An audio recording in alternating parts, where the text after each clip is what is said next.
Assalamualaikum warahmatullahi wabarakatuh. Saya Fitriani dari kelas 12 MIPA 1 akan melakukan praktikum kimia pengujian asam, basa, dan garam dengan indikator alam. Tujuan praktikum kali ini yang pertama yaitu untuk menentukan bahan alami apa saja yang dapat digunakan sebagai indikator asam, basa, dan garam. Dan yang kedua untuk menentukan sifat larutan sesuai dengan indikator yang kita pakai. Asam secara umum merupakan senyawa kimia yang bila dilarutkan dalam air akan menghasilkan larutan dengan pH lebih kecil dari 7. Asam adalah suatu zat yang dapat memberi proton ion H+ pada zat lain yang disebut basa atau dapat menerima pasangan elektron bebas dari suatu basa. Suatu asam bereaksi dengan suatu basa dalam reaksi penetralan untuk membentuk garam. Contoh asam adalah asam asetat. Secara umum, asam memiliki sifat sebagai berikut. Masam ketika dilarutkan dalam air, asam terasa menyengat bila disentuh dan dapat merusak kulit.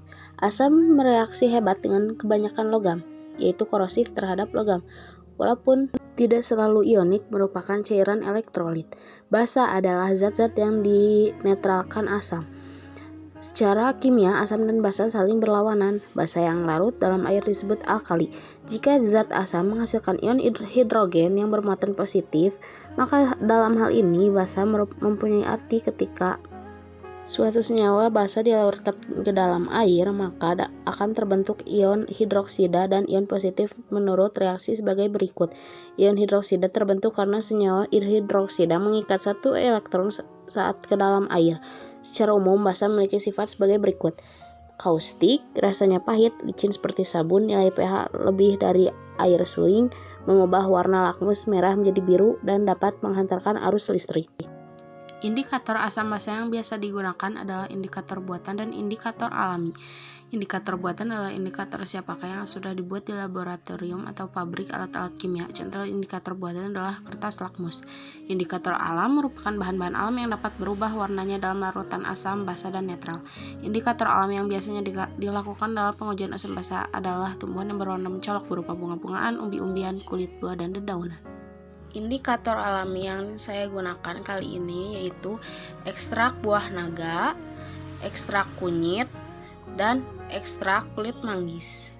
Ini dibuatnya yaitu dengan menghaluskan dulu bahan-bahannya dan ditambah dengan air. Yang kita pakai yang pertama ada larutan cuka, larutan jeruk, larutan soda kue, larutan sabun, larutan garam, dan air suling.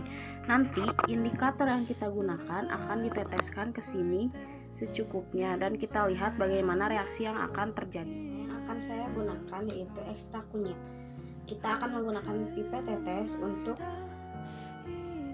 memasukkannya ke dalam larutan yang akan kita uji.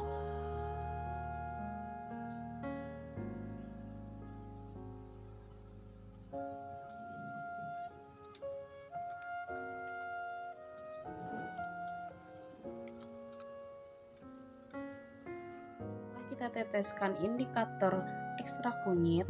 Yang pertama ini air suling, larutan garam, larutan sabun, larutan soda kue, larutan jeruk, dan larutan cuka.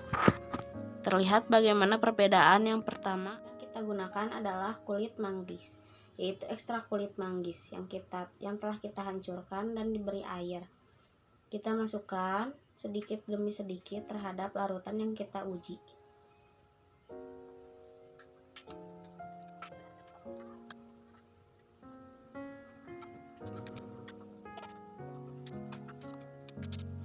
Ini yang terjadi terhadap larutan yang kita uji.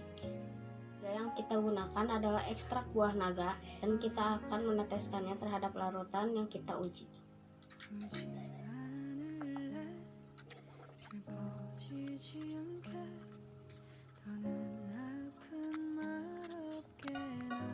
Yang terjadi terhadap larutan yang kita uji dengan indikator ekstrak buah naga. Dari praktikum yang telah kita lakukan dapat kita tarik kesimpulan yaitu indikator alami dapat digunakan untuk menentukan larutan apa saja yang termasuk dalam asam, basa, dan garam. Itu dibuktikan dengan berubahnya warna yang terjadi terhadap larutan yang kita uji, yang asalnya berwarna terang menjadi keruh dan sebaliknya, seperti larutan jeruk dan larutan cuka yang berwarna lebih terang, dan larutan sabun juga soda kue yang berubah menjadi lebih gelap. Dan pada larutan garam tidak terjadi apapun karena larutan garam bersifat netral. Sekian dari saya. Assalamualaikum warahmatullahi wabarakatuh.